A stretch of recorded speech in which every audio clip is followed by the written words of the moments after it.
Olá, seja bem-vindo à nossa análise de hoje. Vamos investigar um equipamento essencial na construção, mineração e transporte: o caminhão basculante. Um gigante bem comum no nosso dia a dia, né? Exato. E nossa fonte é um guia técnico bem completo: o Manual para a Operação de Caminhões Basculantes, do engenheiro mecânico Alberto Maier. Um material bem detalhado, pelo visto. Sim, bastante. A missão aqui é simples: entender como esses gigantes funcionam, quais são os perigos e, claro, as melhores formas de garantir a segurança e eficiência na operação. Fundamental, né? Segurança em primeiro lugar, sempre. Com certeza. E já começamos com algo que me chamou muito a atenção logo de cara no material: um caminhão basculante pode tombar, parado. É verdade, durante o descarregamento. E o manual diz que isso acontece com uma facilidade surpreendente. Ok, vamos entender isso melhor. Vamos lá. Primeiro, o básico do básico. O que é exatamente um caminhão basculante? Bom, é aquele caminhão que tem uma caçamba articulada atrás, né? Isso. Feita para carregar e descarregar grandes volumes. Popularmente a gente conhece como caminhão caçamba ou só caçamba mesmo. Exato. É isso aí. É peça-chave em terraplanagem, escavação, demolição, transporte areia, brita, terra, entulho. Onde tem obra ou material a granel para mover, ele provavelmente está lá. Com certeza. E vale notar que não existe um tipo só, viu? O manual mostra que há variações importantes. Ah, é? Tipo quais? Tem o basculante comum, né, o padrão, mas tem o de descarga lateral, tem o semi-reboque basculante, Hum, aqueles para entulho com caçambas removíveis, sabe? Tipo container, e os caminhões de lixo que levantam toda a traseira para descarregar. Ah, sim, os compactadores. Isso. E até os maiores, como o bitrem basculante. Cada um, assim, adaptado para uma necessidade específica. Interessante essa variedade. Falando em história, o guia traz uma curiosidade. A ideia inicial parece ter vindo lá das fazendas europeias, fim do século XIX. É mesmo? Que antigo. Pois é, a Thornycroft fez um protótipo em 1896, mas os motorizados mesmo surgiram na América do Norte por volta de 1910 com empresas como Frühauf e Galion. Ah, nomes conhecidos nesse meio. E o grande salto tecnológico, imagino, foi o sistema hidráulico, né? Exato. O manual diz que foi introduzido logo depois pela Wood Hoist Co. Isso mudou o jogo. Sem dúvida. A força hidráulica facilitou demais a operação. E a Primeira Guerra Mundial acelerou o desenvolvimento.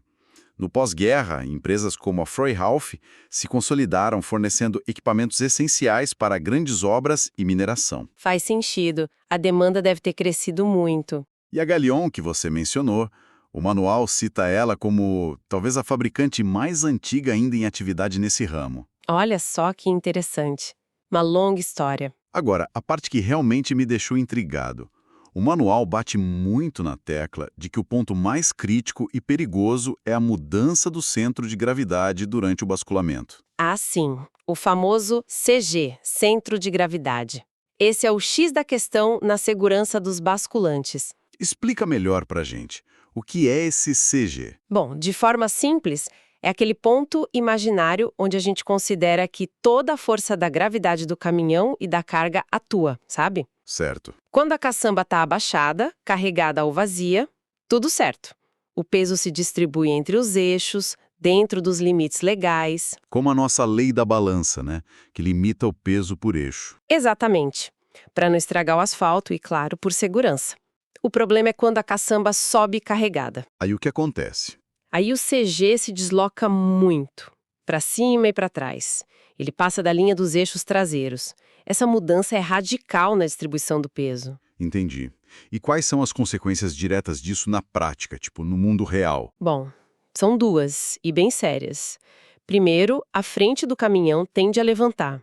As rodas dianteiras podem até perder o contato com o chão. Nossa. Mas o mais grave mesmo é que, com o CG lá no alto, a estabilidade lateral despenca. Cai muito. E é aí que mora o perigo do tombamento que você falou no início. Exatamente. É aí.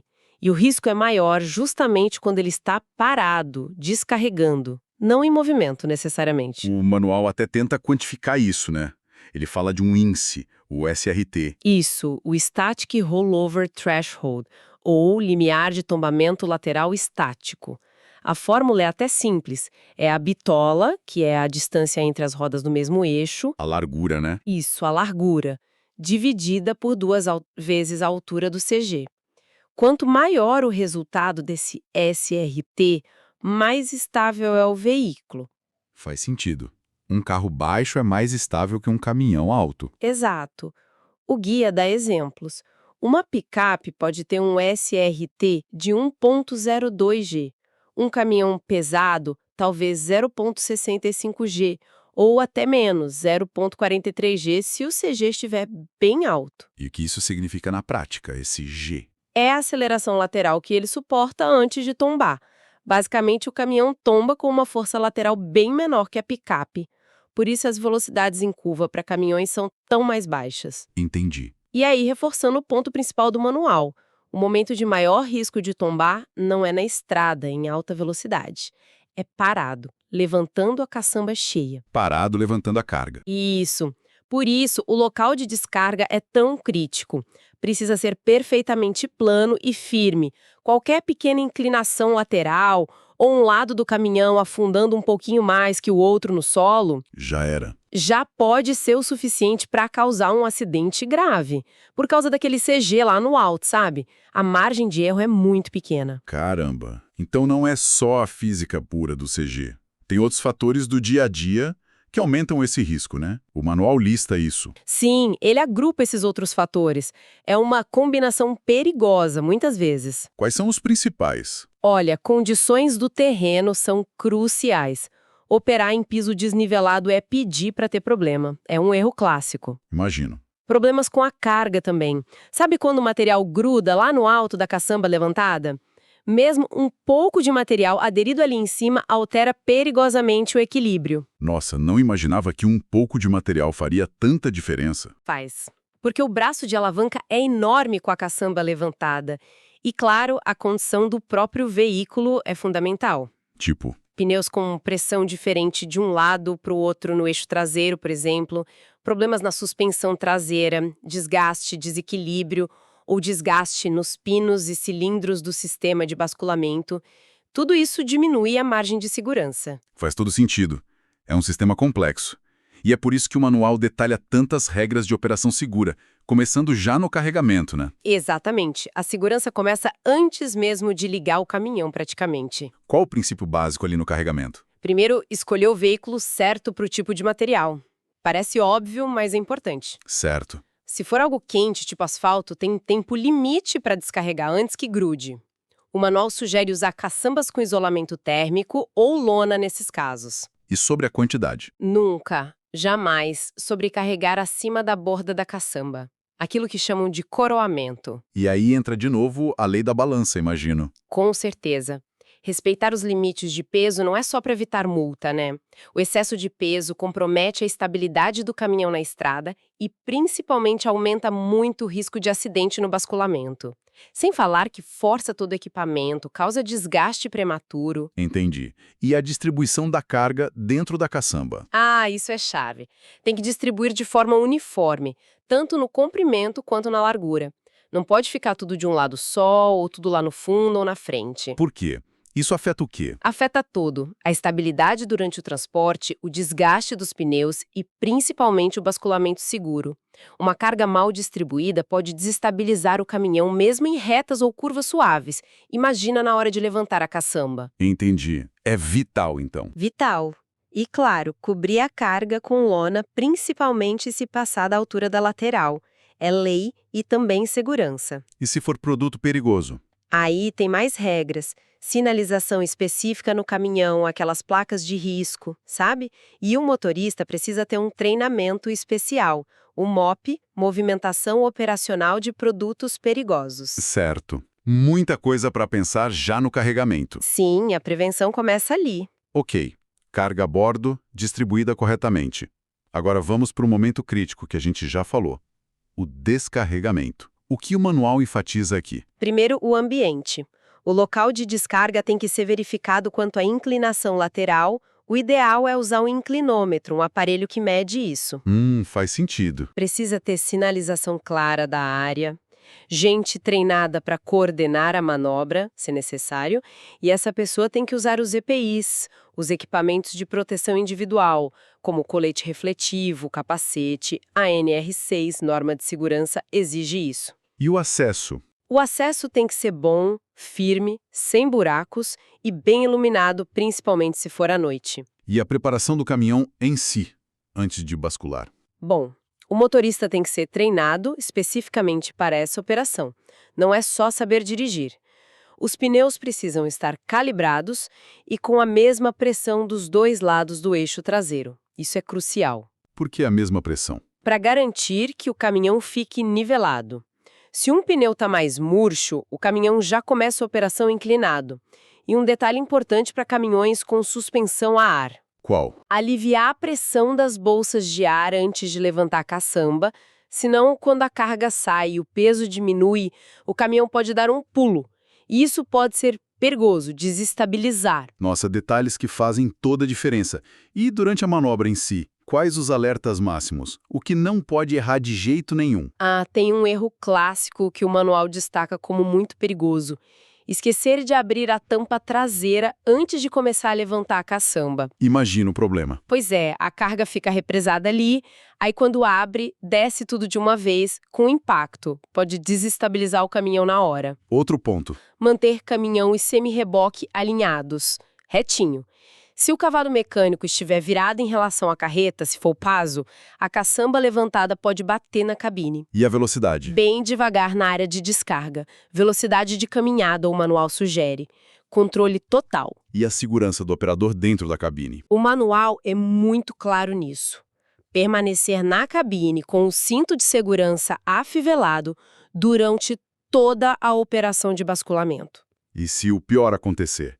Se o caminhão começar a tombar? A instrução é segurar firme no volante, se preparar para o impacto, forçando o corpo contra o encosto.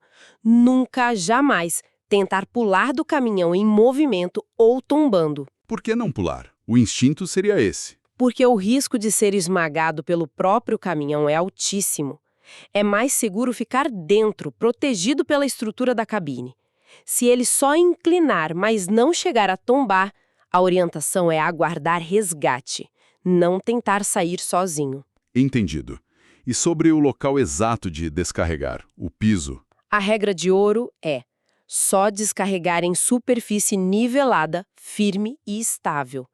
Evitar qualquer tipo de rampa ou aclive. Muito cuidado com solo macio, lama ou terra solta, onde as rodas traseiras podem afundar durante o basculamento. Porque aí cria aquela inclinação lateral perigosa que falamos. Exatamente. É o começo do problema. E o clima? Faz diferença mesmo. Muita.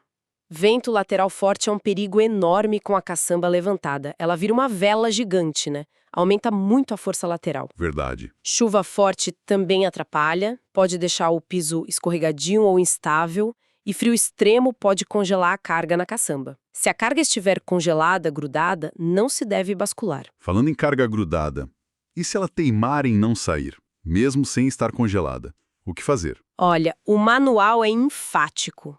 Nunca, em hipótese alguma, dar aqueles solavancos com o caminhão para tentar soltar a carga. Sabe, acelerar e frear ou balançar. Já vi fazerem isso. É extremamente perigoso.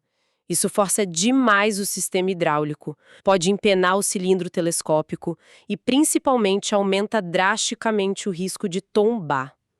O correto é baixar a caçamba com calma e usar ferramentas adequadas, pás, enxadas, para soltar o material manualmente. E se notar que grudam lá no topo, com a caçamba já erguida? Baixar imediatamente. Não insistir. Quanto mais alto, pior. Ok. E quanto à proximidade com outros veículos ou pessoas na área? O ideal é evitar descarregar lado a lado com outro veículo. Se não tiver jeito, manter uma distância segura. O manual sugere pelo menos a altura da caçamba totalmente levantada como distância mínima. E isolar a área? Sim, usar cones, fitas e garantir que não tem ninguém circulando por perto, principalmente atrás do caminhão. A segurança é coletiva, envolve todos no local. Perfeito. E depois de descarregar, qual o último cuidado crucial antes de sair? O que causa muitos acidentes por puro descuido.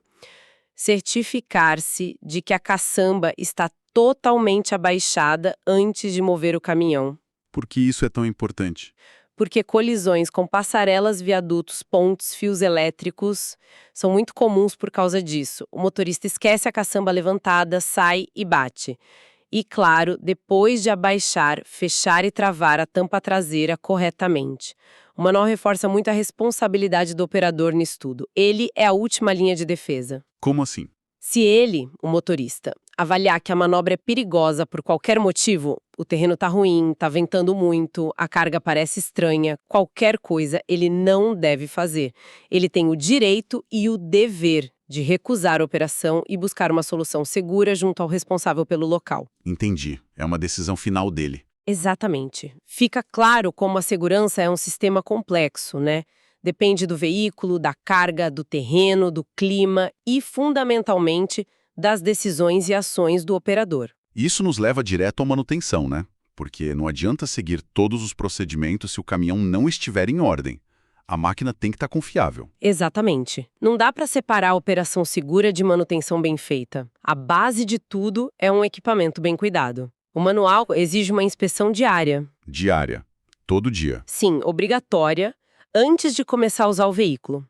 Verificar itens críticos, não operar com defeitos graves, obviamente, reportar qualquer problema encontrado e manter o relatório dessa inspeção no veículo. E além da inspeção diária? A manutenção preventiva. Seguir rigorosamente o plano recomendado pelos fabricantes, tanto do caminhão quanto do implemento, da caçamba. E manter tudo registrado, o histórico de manutenção. E o sistema hidráulico, que é o coração do basculamento. Algum cuidado especial? Sim, a manutenção deve ser feita só por pessoal qualificado. Não é para qualquer um mexer. E tem que seguir as recomendações do fabricante do sistema. E como identificar problemas? Ficar atento a sinais. Vazamentos de óleo são o mais óbvio, manchas no chão, peças meladas, ruídos estranhos na bomba hidráulica ou na tomada de força quando acionada, operação lenta, irregular ou o cilindro descendo sozinho, o que indica problema nas vedações. Tem alguma dica específica do manual sobre o óleo? Tem uma interessante para locais frios. Recomenda-se aquecer o óleo hidráulico antes de começar a operar o basculante. Ligar o sistema e deixar circular um pouco sem carga. Porque o óleo muito frio e viscoso força a bomba, as mangueiras, pode causar danos. Bom saber. E o nível do óleo? Importantíssimo. Verificar o nível do óleo hidráulico sempre com a caçamba totalmente abaixada. Se verificar com ela levantada, a leitura vai ser errada, vai parecer que falta óleo. Certo. Agora, um dado que você comentou que me surpreendeu bastante no manual.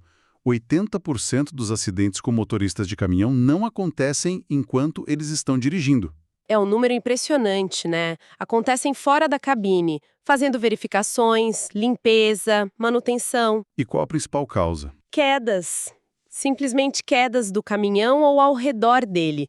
São responsáveis por metade desses acidentes fora da cabine e resultam em torções, fraturas, muitas lesões nas costas. Caramba!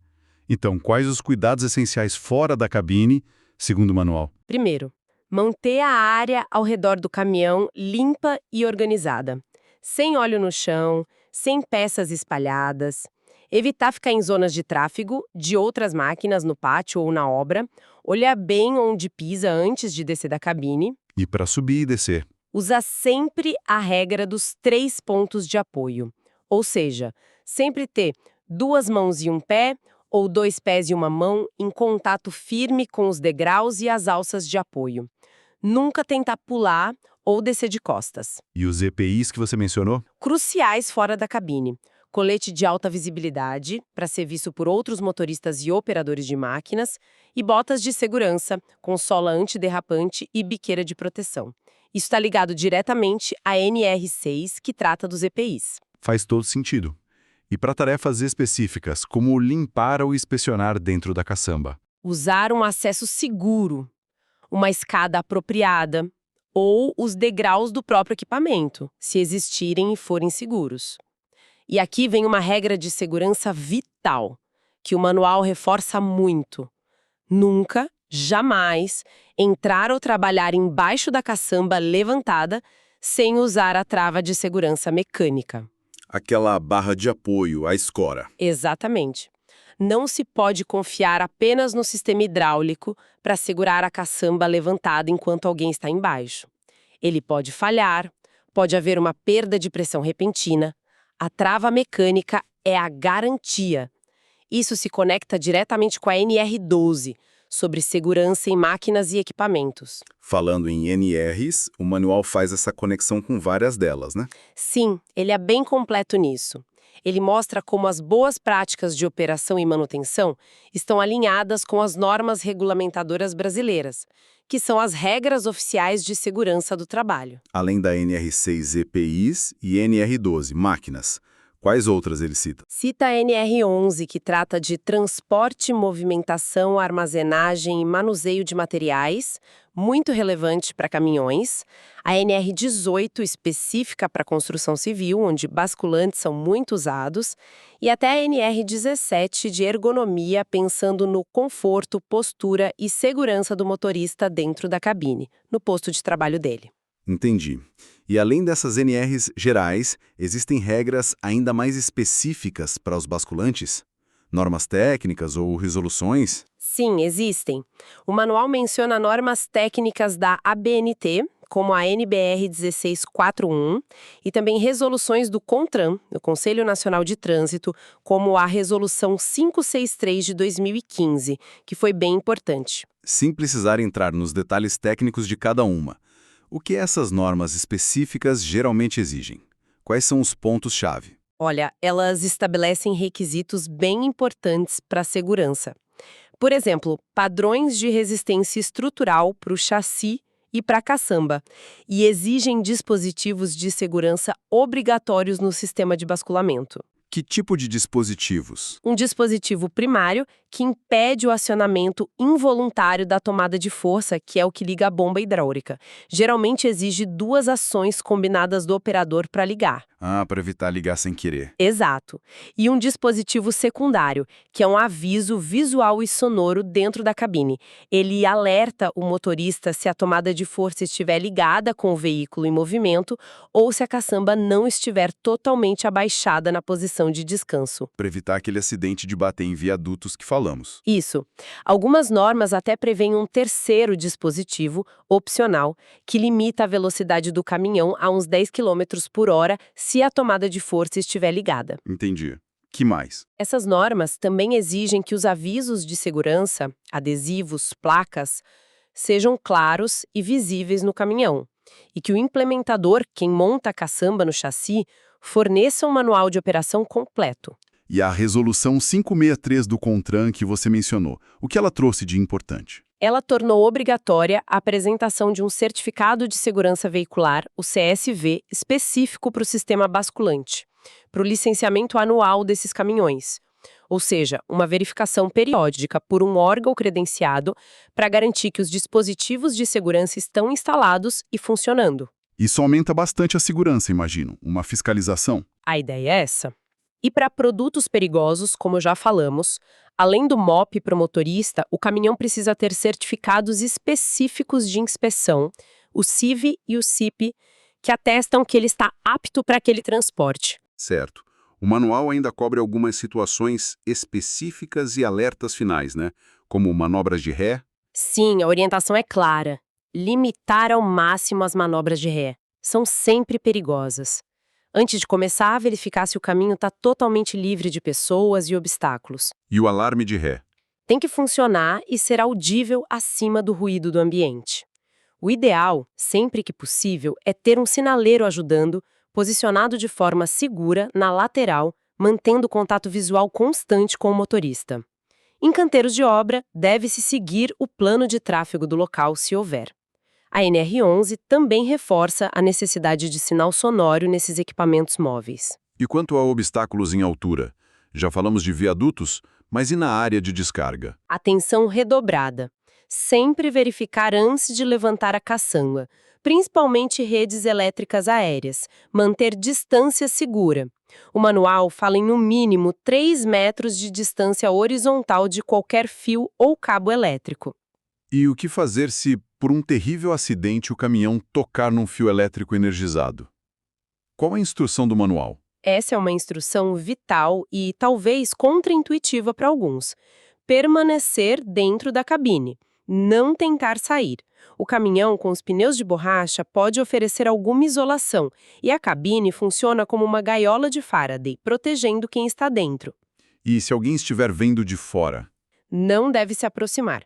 Manter distância mínima de 10 metros, avisar quem está dentro para não sair e chamar imediatamente os bombeiros pelo 193. Eles são treinados para lidar com essa situação. Mas e se for absolutamente necessário sair? Por exemplo, se o caminhão começar a pegar fogo? Um procedimento de emergência muito específico. A pessoa deve pular do veículo com os 2 pés juntos, sem tocar no caminhão e no chão ao mesmo tempo. Cair com os pés unidos. E depois? E depois se afastar dando pulinhos curtos, mantendo os pés sempre juntos, por pelo menos 10 metros. Isso é para evitar a tensão de passo, a diferença de potencial elétrico no solo que pode ser fatal. Mas isso é o último recurso. O ideal é sempre esperar o resgate especializado. Uau, quanta informação crucial. Bom, recapitulando então nossa análise deste manual. Fica claro que a operação segura de um caminhão basculante é bem mais complexa do que parece à primeira vista. Com certeza. Passa por entender aquela física traiçoeira do centro de gravidade, que muda tudo na hora de bascular. Exige reconhecer uma série de fatores de risco, o terreno, a carga, o clima, a manutenção do caminhão e, claro, as próprias ações do operador. Isso mesmo, é um conjunto de fatores. E, acima de tudo, exige seguir rigorosamente os procedimentos corretos de carregamento, de descarregamento e de inspeção do veículo. Não tem atalho, né? Não tem. A mensagem central do manual é essa: o respeito às regras e aos procedimentos é a chave para a segurança de quem opera e de todos ao redor. E como falamos, o manual coloca uma responsabilidade grande no operador. Ele tem a palavra final sobre a segurança da manobra que vai executar. O que reforça a importância de treinamento contínuo e de uma cultura de segurança forte nas empresas, né? Exatamente. Uma cultura onde o operador se sinta seguro para dizer não a uma operação de risco sem medo de represálias. É uma questão de responsabilidade individual e coletiva no ambiente de trabalho. Perfeito. Para a gente terminar, uma reflexão que vai um pouco além do manual, mas que ele certamente inspira. Com toda essa complexidade e os riscos inerentes que a gente viu aqui, como será que a tecnologia pode ajudar mais no futuro? Boa pergunta. Já existem alguns avanços, né? Sim, mas pensando adiante, sensores de estabilidade ainda mais avançados, talvez, sistemas de alerta que usem inteligência artificial para prever riscos com base nas condições do terreno, da carga, do vento. Interessante. Talvez até algum nível de automação do ciclo de basculamento em si, em condições ideais para reduzir o erro humano. Pode ser. E aí vem a outra pergunta. Que novos desafios essas inovações poderiam trazer para os operadores, para a manutenção, para a gestão? Pois é, a tecnologia ajuda, mas sempre traz novas questões, né? Adaptação, treinamento, talvez até novos tipos de falha. Exato. Fica aí a questão para a gente pensar, para explorar, talvez em outra conversa, como tornar essa operação tão essencial ainda mais segura no futuro.